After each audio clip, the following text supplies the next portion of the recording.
حضرت عمر فاروق رضی اللہ تعالیٰ عنہ خواب میں اشارتاً دیکھ لیا تھا، پرکھ لیا تھا کہ میری شہادت کا وقت قریب ہے۔ 2 مرتبہ آپ کو اشارہ ہوا ہے۔ حضرت عمر فاروق رضی اللہ تعالیٰ عنہ خواب میں آقا علیہ السلام کی زیارت کرتے ہیں، اور ساتھ میں ابوبکر صدیق رضی اللہ تعالیٰ عنہ بھی موجود ہیں۔ عمر فاروق رضی اللہ تعالیٰ عنہ فرماتے ہیں کہ آقا میری عمر نبوی مکمل ہو چکی ہے۔ عمر نبی کتنی ہے جی؟ سارے بولیں 63 سال۔ آقا علیہ السلام کی عمر کتنی تھی؟ 63 سال عمر ہو چکی ہے، اعضاء کمزور ہو چکے ہیں، نحیف ہو چکا ہوں۔ آقا اب جوانی کا وہ شباب اور جوبن بھی نہیں رہا۔ 22 لاکھ مربع میل پر اسلام کا پرچم الحمدللہ بفضل اللہ تعالی لہرا چکا ہوں۔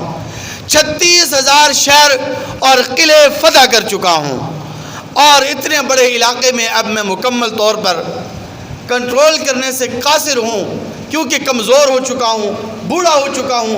اب آپ کے پاس آنا چاہتا ہوں، آپ سے ملاقات کرنا چاہتا ہوں۔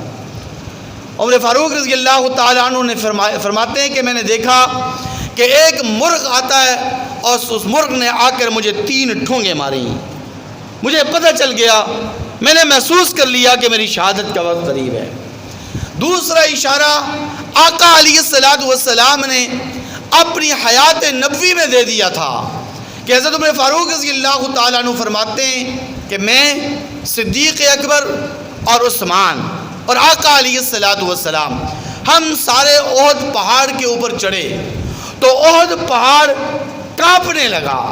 یا تو نبوت کا بوجھ نہیں برداشت کر سکا، خلفاء کا بوجھ نہیں برداشت کر سکا، اس لیے لرز اٹھا، یا پھر یوں کہہ دیجئے کہ محبت کے اندر جھومنے لگا کہ میرے اوپر ایک اللہ کا نبی ہے، ایک صدیق اکبر ہے، اور 2 یار آقا علیہ السلام کے کھڑے ہیں۔ جھومنے لگا۔ آقا علیہ السلام نے فرمایا اثبت احد فانما علیک نبی وصدیق وشہیدان۔ اے احد پہاڑ ٹھہر جا، رک جا، کیوں کانپ رہا ہے؟ کیا تجھے نہیں معلوم کہ تیرے اوپر ایک اللہ کا نبی، ایک صدیق اور 2 شہید کھڑے ہیں؟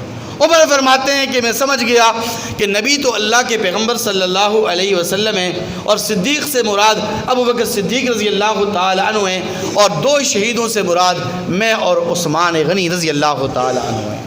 میں اسی وقت سمجھ گیا اور مجھے پتہ چل گیا کہ میری شہادت کا وقت قریب ہو چکا ہے۔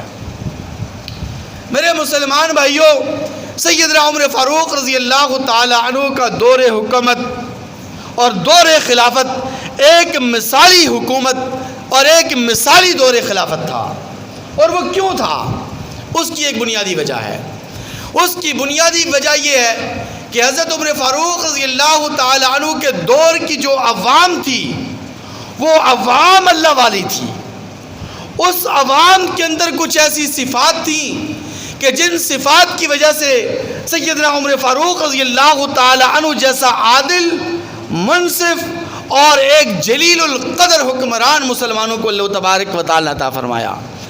آج جو لوگ کہتے ہیں نا، خواہش کا اظہار بھی کرتے ہیں، اس تمنا کا اظہار بھی کرتے ہیں کہ کاش کہ ہمیں عمر فاروق جیسا عادل اور منصف حکمران نصیب ہو جائے، لیکن دعا کرنے سے یہ مسئلہ حل نہیں ہوگا۔